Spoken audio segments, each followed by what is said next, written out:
সেদিন পত্রিকায় দেখলাম ট্রেনে আগুন দেওয়া হয়েছে।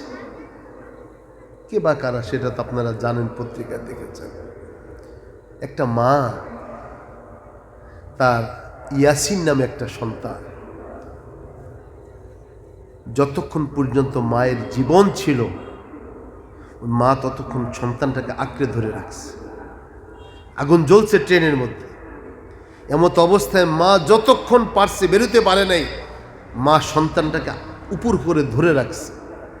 মা জ্বলে অঙ্গার হয়েছে, কয়লা হয়েছে, এরপরে সন্তানটাও কয়লা হয়েছে। তারপরে মা সন্তানকে ফেলে দেয়নি। আমাদের দেশে ভোলা অঞ্চল 69-এর বন্যার সময়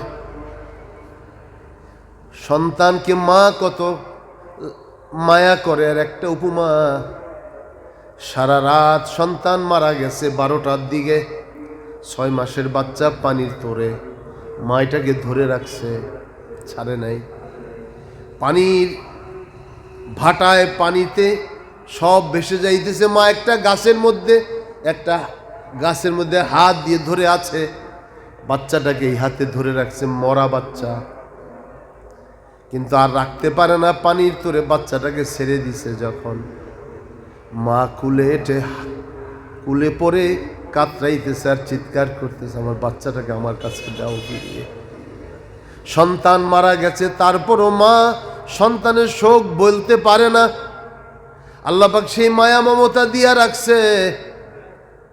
সন্তান আমি দেখেছি ঢাকা শহরে খিলগাঁও রেল ক্রসিং এর মধ্যে, মা বাচ্চাটাকে নিয়ে স্কুলে যাচ্ছে, ট্রেন চলে আসছে, রিক্সা থেকে লাফিয়ে বাচ্চা মা পড়ছে, মা ট্রেনের নিচে কাটা পড়ে গেছে, বাচ্চাটাকে ঠেলা দিয়ে বাচ্চা বাঁচিয়ে দিয়ে মা কাটা পড়ে গেছে। মা এমন মায়াশীলা মা, সেই মা পর্যন্ত দুনিয়াতে সন্তানের মায়া ভুলতে পারে না।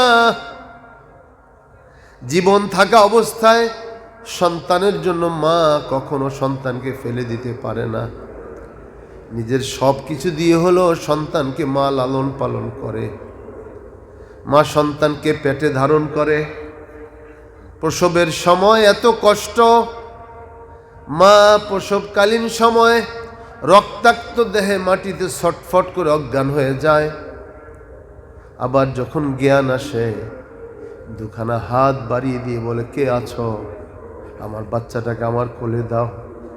সাথে সাথে মা ওই আমাদের চেহারার দিকে রক্ত মাখা শরীর, মা 10 মাস 10 দিন আমাদের পেটে ধারণ করার কারণে মা ক্লান্ত শ্রান্ত হয়ে গেছে। তারপর আমাদের চেহারার দিকে দেখে মা সব কষ্ট ভুলে যায়।